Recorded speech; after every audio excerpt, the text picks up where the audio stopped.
Hello tout le monde, j'espère que vous allez bien et bienvenue dans cette vidéo hebdo. Alors, je vais essayer de pas la faire trop longue parce que je suis super enroué, je pense que ça s'entendra certainement à l'audio. Je viens de boire ma petite tisane, j'ai mon verre d'eau à côté de moi, j'espère véritablement que ma voix tiendra le coup, mais j'ai un chat dans la gorge. Alors, la première chose, avant que je commence cette vidéo hebdo, je tenais à vous donner une petite news. Alors, c'est pas une news concernant la chaîne, c'est une news concernant Tether. Je pense que vous avez peut-être entendu parler de cette news en fait. Tether a fait un communiqué avec une lettre attachée donc, de la part de cette banque, Deltec Bank Trust Limited, donc, qui confirme qu'ils ont bien un compte en banque de 1,831 milliard de dollars. Donc à ce niveau-là, Tether est un stablecoin, tout ce qu'il y a de plus légitime.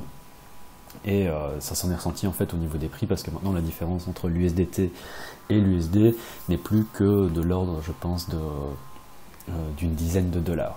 Donc ça c'est une bonne news par rapport à tout ce qui s'est passé, par rapport à toute la FUD qu'il y a eu au cours de ces dernières semaines avec Tether. Tether a confirmé qu'ils avaient bien 1 milliard de dollars sur leur compte en banque, 1,8 milliard. Autre news que j'avais trouvé assez intéressante, autre news que j'avais trouvé intéressante, c'est donc il y a 5 new whales, donc 5 nouvelles baleines qui sont arrivées, on va dire dans le top 100 des adresses les plus riches en BTC. Donc si on va sur ce site, on a l'ensemble des wallets qui possèdent le plus de Bitcoin, donc c'est un top 100 parce que finalement, même si on va dire le BTC est entre guillemets anonyme, on peut tracer toutes les transactions et on peut savoir qui a combien sur son wallet. Donc dans le top 5, on retrouve bien sûr les échanges tels que Bitfinex, Binance, Bittrex, Huobi et Bitstamp. Et ce qu'il explique, ce que cette personne explique dans Capitaine Alcoin explique dans cet article, qui est très très intéressant, c'est que ces 4 dernières semaines, il y a 5 comptes qui ont commencé à accumuler du Bitcoin. Donc ils ont très certainement accumulé ce Bitcoin via donc over the counter, donc c'est-à-dire pas via les échanges, mais tout simplement en dehors des marchés traditionnels. Donc ça n'a du coup pas affecté le prix, mais ce dont il faut se rendre compte, c'est que 130 000 bitcoins, ça fait une valuation au prix actuel de plus ou moins 850 millions de dollars. Donc il y a des gens qui sont en train d'accumuler du bitcoin au prix actuel. Qu'est-ce que ça veut dire? Est-ce que ça veut dire qu'on est sur un bottom parce qu'il y a des gens qui sont capables, il y a des milliardaires qui sont du coup capables d'accumuler du bitcoin à ces valeurs-là? Ça n'en est pas moins sûr, mais c'est quand même assez intéressant pour être noté. Il y a différentes théories à ce niveau-là. Il y a des gens qui disent qu'en fait il s'agit d'institutions financières qui commencent à accumuler du bitcoin en vue éventuellement du prochain bull run. Personne ne peut savoir ce qu'il en est vraiment, mais je trouvais ça assez intéressant pour être noté. Est-ce que c'est bullish? Je voudrais dire dans un sens oui, parce que c'est quand même des gens qui sont prêts à mettre une certaine somme d'argent, donc c'est-à-dire presque, si on prend ces 5 wallets additionnés, ça fait presque 1 milliard de dollars, donc 850 millions de dollars. C'est une somme assez conséquente et c'est des gens donc qui sont assez bullish pour le long terme. Sur le court terme, on n'en sait rien, mais il faut garder à l'esprit que ça ne veut absolument rien dire. C'est pas parce qu'il y a des gens qui accumulent du Bitcoin aux valeurs actuelles qu'on a connu le plus bas sur le Bitcoin. Cette news, elle est à prendre avec des pincettes, c'est pas forcément un signe bullish, c'est pas forcément un signe, enfin c'est pas bearish non plus, ça c'est certainement pas bearish, mais c'est pas pour autant ça veut pas pour autant dire que le Bitcoin a trouvé son plus bas. Aussi, dernière chose assez intéressante pour être notée, c'est que 130 000 Bitcoin, si on prend ces 5 comptes additionnés, ça fait presque plus, enfin ça fait plus que le cold wallet de Binance. Donc ça vous donne une idée quand même de la somme d'argent que c'est.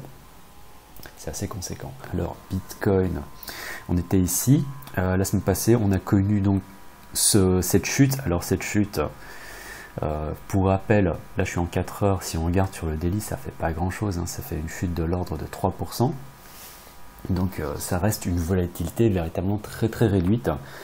Quand on a eu cette chute, je me suis dit que soit on allait continuer plus bas, soit on allait avoir un fake-out, et j'étais davantage dans l'idée du fake-out. En effet, c'est ce qu'on a eu ici, hein. C'est donc on a eu une chute et une remontée. Je m'attendais à ce qu'on ait sur une échelle de temps un peu plus petite un BART, ce qu'on a eu avec formation ici, on va dire, on pourrait appeler ça un bull flag, c'est un tout petit bull flag, et on a continué on a fait ensuite une remontée à nouveau, et en ce moment on est au sein d'une consolidation. Cette consolidation, pour le moment, alors je parle de ça, mais il faut se rappeler que sur une échelle de temps beaucoup plus grande, si on regarde sur le daily, tout ça c'est tout petit, hein, cette volatilité, je le rappelle, elle est toute petite. Donc si je prends à partir du plus haut ici, jusqu'au plus bas, ça fait 1,50% de volatilité, c'est véritablement tout petit. Tant qu'on est au sein de ce range ici, donc pour rappel, la moitié du range est à 6500, tant qu'on est encore au sein de ce range, la volatilité telle qu'on la connaît en ce moment, elle n'est pas importante du tout. Donc je vous parle maintenant un peu de ce que je pense de ce qui va se passer au cours des prochains jours, mais en termes de prix, c'est pas important véritablement. C'est une volatilité qui va de l'ordre de 1 à 3%. D'ailleurs, la chute qu'on a ici, je vous l'ai dit, ça faisait 3%. Donc ce que je pense qui va se passer, c'est, j'espère qu'on va trouver du support ici, donc aux alentours des 6003. Peut-être qu'on ne descendra même pas aussi bas. Après, moi j'ai quand même l'impression qu'on va éventuellement retester cette petite base ici. Et à partir de ce moment-là, on continue à ranger. C'est ce que je pense. Si c'est ce qui se passe, ce serait éventuellement encore le mieux. Si en effet on vient casser en dessous des 6003, je pense qu'on va encore revenir se trader ici, aux alentours des 6250. Si on se trade, si on arrive à consolider ici, donc on arrive encore à créer un range avec une volatilité assez faible, je pense que c'est ce qui va se passer. L'idéal ce serait que l'on casse le range par le haut. Si on arrive à casser ce range par le haut, la zone ici des 6500, on est venu quand même la travailler quelques fois et à terme j'espère qu'on arrivera à passer dans la partie supérieure du range. Donc ça c'est pour le Bitcoin, mais après on n'en est pas encore là. Sur une échelle de temps on va dire un peu plus grande, on peut voir vraiment que cette volatilité est toute petite. Donc je pense véritablement qu'on va continuer aussi à se trader au sein d'un range avec une toute petite volatilité, et éventuellement encore venir chercher cette droite de contact, cette oblique, et créer un point de contact. On verra bien comment est-ce que ça se passe. Mais donc là, tel que c'est parti, avec la volatilité qu'on connaît sur le Bitcoin, je pense qu'on est éventuellement parti pour encore ranger. Et si on ne range pas, on va probablement venir rechercher encore les niveaux aux alentours des 6250. Ethereum, c'est pas super joli à voir depuis mi-octobre, donc ça fait déjà presque 20 jours. On est au sein de ce petit range. Et là, tel que c'est parti, on est dans la partie inférieure du range, et j'ai l'impression que Ethereum, alors pour tout vous dire, je pense qu'on va très probablement retester donc ce plus bas, mais éventuellement aussi possiblement aller chercher plus bas. Alors je dis pas que ça va se faire cette semaine, ce serait davantage pour plus tard, mais j'ai mis plusieurs ordres sur l'Ethereum pour acheter donc dans un premier temps sur ces points bas, mais aussi des ordres qui vont jusqu'à, alors ça c'est quand même assez bas, je pense pas qu'on aille aussi bas que ça, mais on sait jamais. J'ai mis des ordres jusqu'à en dessous de plus ou moins 135 $ l'Ethereum. Je sais pas si ça va se passer, honnêtement je sais pas. Mais je me suis dit, ça coûte rien de mettre un ordre aux alentours des 135 $. Dans le pire des cas, je ne suis pas acheté et mon argent, il est toujours là. Donc c'est une espèce de pari à voir. Ripple, j'aime beaucoup le comportement de Ripple. Alors il ne se passe pas grand chose, mais après l'énorme pump ici, on peut voir qu'on a trouvé, donc on a eu un peu de volatilité, c'est tout à fait normal. Globalement, là on est dans un range avec une toute petite volatilité. Il n'y a pas grand chose qui se passe, mais c'est positif parce que je vous avais expliqué, alors je sais plus quand est-ce que je vous avais dit ça, ça faisait déjà super longtemps, c'était même probablement début octobre, donc ça fait déjà plus d'un mois, je vous avais expliqué, pour moi tant qu'on tient cette zone ici en vert, c'est positif. Alors ici on a eu un fake out et on est remonté, on est pile poil dans cette zone, et quand on regarde aussi sur une échelle de temps plus longue, donc on a effacé avec ce pump, et même si on a la retrace, vu les niveaux auxquels on se trade actuellement sur le Ripple, on est encore sur des niveaux qui nous ramènent au niveau de mi-juillet. Donc globalement très très important, pas très important, très très bon sur le Ripple tant qu'on tient ces niveaux. Alors je pense que c'est pas impossible que l'on ait à nouveau, si on arrive à sortir de ce range, ce serait l'idéal, et là on aurait une confirmation. Donc si on a une sortie, un retest du range, et ce serait une confirmation qu'on peut aller à nouveau chercher éventuellement ces anciens sommets ici. Pour ceux qui ont donc un profil, on va dire, un peu plus agressif, prendre une position lorsque Ripple viendrait éventuellement tester à nouveau les 7000 Satoshi, ça peut être une idée pour ensuite espérer une cassure du range et venir chercher donc le haut de ces anciens sommets ici sur Ripple.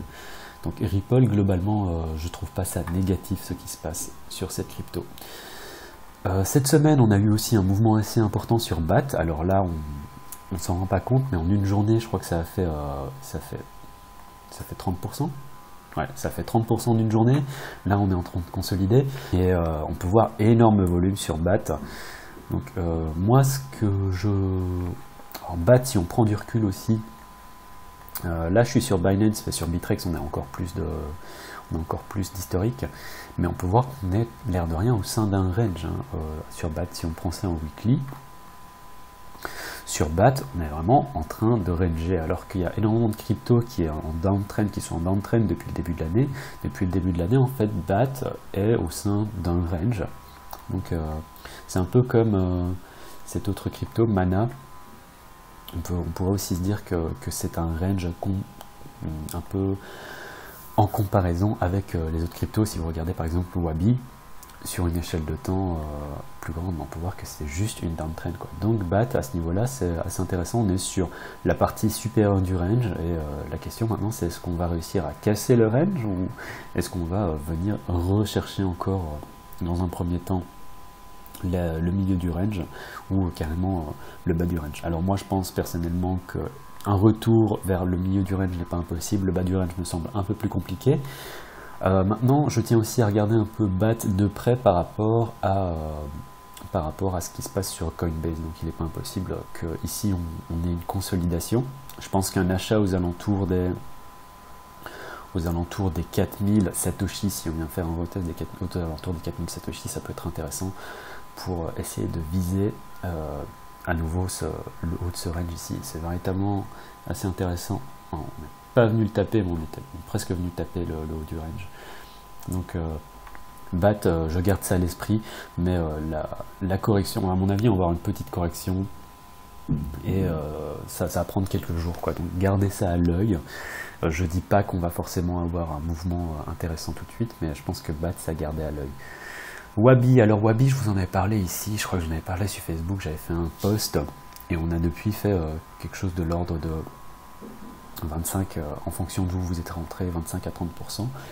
Donc ce qui se passe ici sur Wabi, c'est très positif. Et si je vous en parle, c'est aussi par rapport à cette configuration.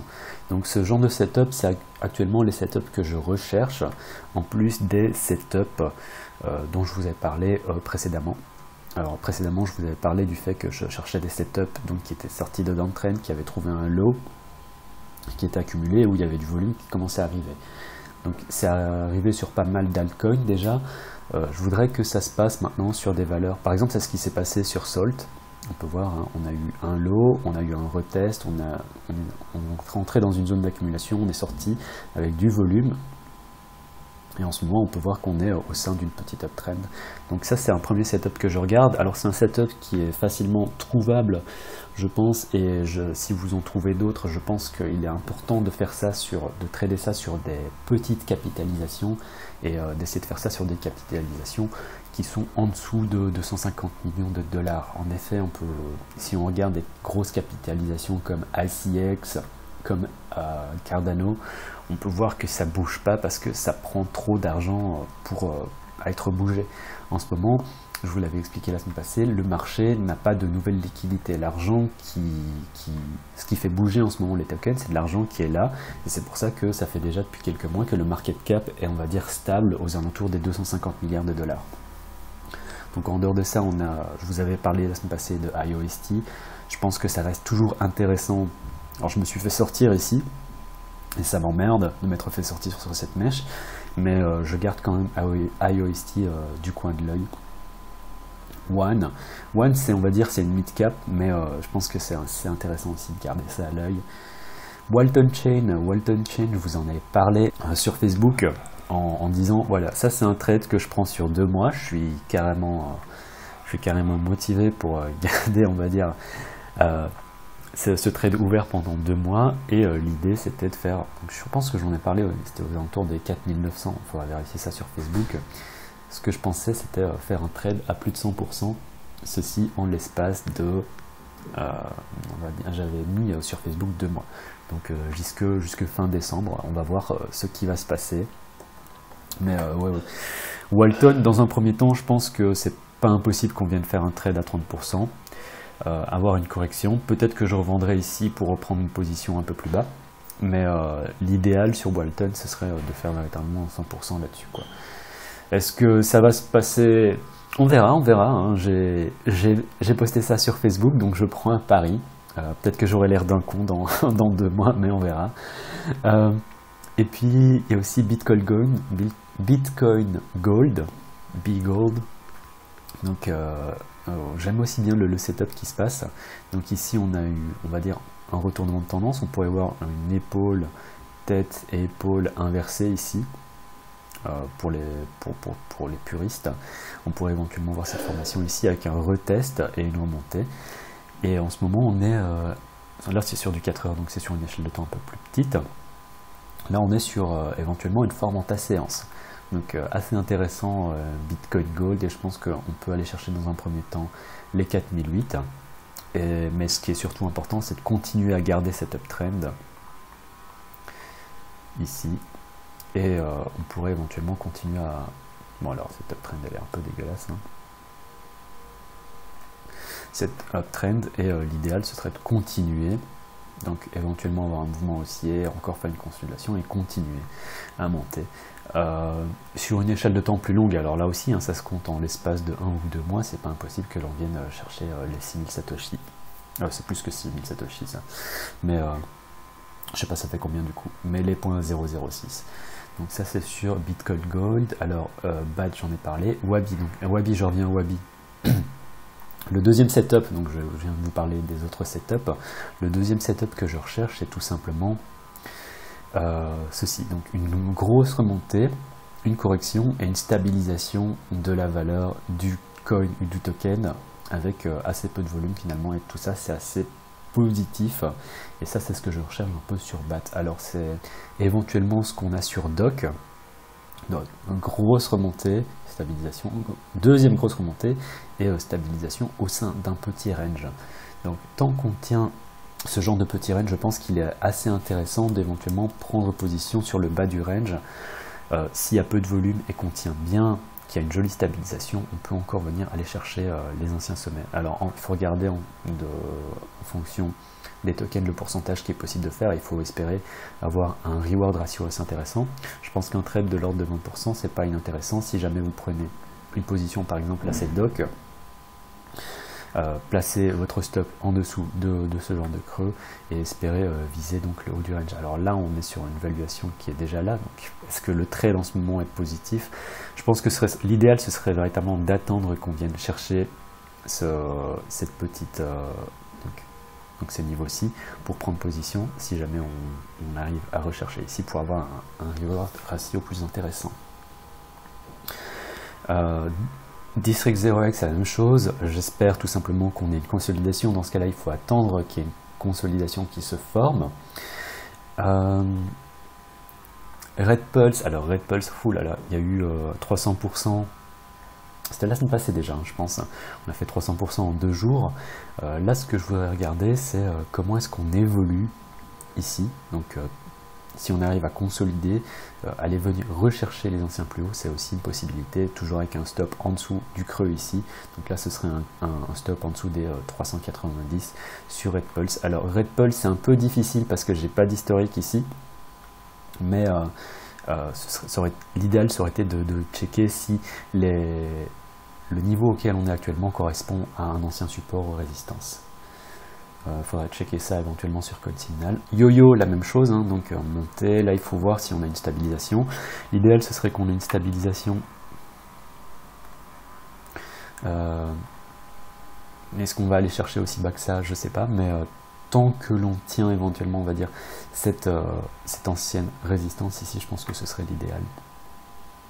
ou éventuellement, on pourrait éventuellement mettre ça comme ça aussi. Et donc tant qu'on tient ces niveaux ici, si on arrive à stabiliser, ce sont des setups que je trouve assez intéressants pour ensuite faire des trades. Alors ce ne sont pas à chaque fois des trades qui sont gigantissimes non plus, mais en fonction d'où est-ce que vous prenez votre entrée. Donc idéalement dans le bas du range, si le range se forme, ça peut être des trades donc dans ce cas-là à 20% avec des reward ratios donc assez faibles. Donc, ça, ce sont le genre de setup que je regarde en ce moment. Sunmi, alors on a eu un gros pump, là j'attends encore, donc on va certainement avoir une correction et j'espère aussi qu'on va avoir par exemple la formation d'un range avec donc en trouvant du support sur cette ancienne résistance. Donc ça, ce sont des setups que je regarde. Golem, on pourrait se dire qu'on est plus ou moins dans ce setup aussi, avec une volatilité un peu plus forte que ce que par exemple on a pu voir sur Wabi, mais ça c'est aussi, donc Wabi on peut voir il y a une volatilité beaucoup plus faible au début, puis on a commencé à avoir un peu de mouvement, mais donc Golem aussi ça peut être un setup, ça peut correspondre à ce setup. On a aussi un peu plus de volume, mais donc voilà, ça c'est ce que je regarde en ce moment, en plus de ce dont je vous avais parlé déjà au préalable au cours des années, des semaines précédentes, pas des années. Donc en plus de ce setup-ci, ben, je regarde maintenant pour des prises de position sur des consolidations après correction. Voilà, c'est tout pour cette semaine. Si vous avez apprécié le contenu de cette vidéo, n'hésitez pas à me mettre pouce en l'air, à me poser des questions dans les commentaires si jamais vous en avez. La chaîne va bientôt avoir 1 an, je pense, donc voilà, un grand merci à vous. Je pense que ça fait déjà 1 an bientôt que je fais des vidéos hebdo. Et si je continue, c'est bien sûr parce que y a des gens qui sont là derrière. Donc merci à vous, l'air de rien. Quelque chose que je pensais faire aussi, alors dites-moi si c'est une bonne ou une mauvaise idée, c'est ouvrir une page Tipeee. Je pense faire, on va dire, des petits modules de formation comme ça pour ceux qui sont prêts pour les tipeurs, où on va parler véritablement de money management, on va parler de setup de trading, on va parler d'entrée et de sortie de position, parce que c'est des choses dont je parle très peu ici. Et donc voilà, dites-moi ce que vous en pensez de cette histoire de page Tipeee avec différentes contreparties par rapport aux contributions que vous seriez capable de donner. Voilà, c'était le cryptographe. Passez une très très bonne semaine. Tchuss!